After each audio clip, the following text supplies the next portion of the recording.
అకాల వర్షానికి ధాన్యం కొనుగోలు కేంద్రంలో కొట్టుకుపోయిన 400 ఎకరాల ధాన్యం రాశులు జరిగిన నష్టానికి సర్వేలు చేపట్టి నష్టపరిహారం అందించాలని లేదంటే ఆత్మహత్య శరణ్యమని మంత్రి సీతక్కను వేడుకుంటున్న రైతులు ములుగు జిల్లా ఏటూరు నాగరం మండలం గోగుబెల్లి గ్రామంలో అకాల వర్షానికి ధాన్యం కొనుగోలు కేంద్రాన్ని ముంచేసిన ఊరవాగు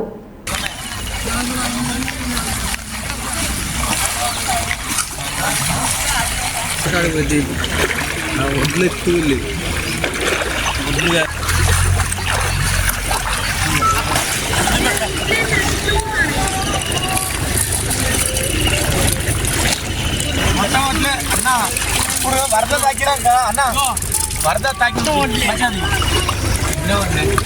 అన్న మా రైతుల పరిస్థితి ఇది ఇంత మోకాళ్ళ వంటి వరదల కొట్టుకుపోతున్నాయి. కనీసం వీటికి సెక్యూరిటీ లేకుండా పోయింది. ఇంత దారుణంగా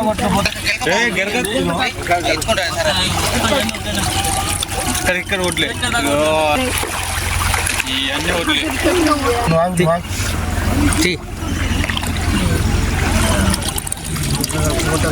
ఇది మా రైతుల పరిస్థితి. దయచేసి మీరు అధికారులు దృష్టి పెట్టాలి. మేము ఒక్కొక్కరి దగ్గర ఫర్టిలైజర్ల దగ్గర ట్రాక్టర్ల దగ్గర హార్వెస్టర్ల దగ్గర అప్పులు చేసి మేము వ్యవసాయం చేసుకున్నాం. ఇంత వంటి వరదల ఈ రకంగా వడ్లు కొట్టబోతున్నాయి. మా దిక్కు కనీసం మనం అప్పులు కట్టుకునే పరిస్థితి లేదు. ఏ అప్పులోళ్ళు కూడా ఆగరు. వడ్లు పండినాయి అంటే అప్పులోళ్ళు ఇళ్ళకి వస్తారు. ఇంతవరకు మేము ఎవరికి రూపాయి కట్టాలనో ఏడాదేవాలనో మా భార్య పిల్లలు ఏం చదువుకోవాలో అర్థం కాని పరిస్థితిలో ఉన్నాం.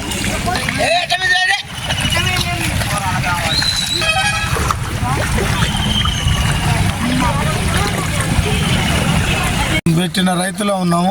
నేను 3 ఎకరాలు పెట్టిన, 1 లక్ష రూపాయలు అప్పు తెచ్చిన. కట్టుకునే టయానికి పంట చేతికి వచ్చిన టయానికి ఏం లేకుండా మొత్తం కొట్టుకుపోయింది. మొత్తం నీళ్ళ పాలైంది.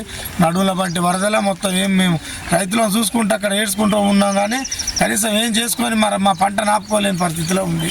మేము చూసుకుంటూ మా ధాన్యాన్ని నీళ్ళ పాలు చేసినాం. కాబట్టి దయచేసి రైతులను ఆదుకోవాలని మనస్ఫూర్తిగా సీతక్క గారిని కానీ కలెక్టర్ గారిని కానీ అధికారులను జిల్లా అధికారులను మండల అధికారులు తక్షణమే మాకు సహాయక చర్యలు చేపట్టి నష్టపరిహారాన్ని అంచనేసి మా నష్టపరిహారాన్ని మాకు ఇప్పిస్తే మేము మా భార్య పిల్లలు చదువుకొని మా అప్పులు కట్టుకునే పరిస్థితిలో ఉంటాం. లేకపోతే మాకు ఆత్మహత్యలే శరణం తప్ప ఇంకేది లేదు. దయచేసి మమ్మల్ని ఆదుకోవాలని మేము మనస్ఫూర్తిగా జిల్లా యంత్రాంగాన్ని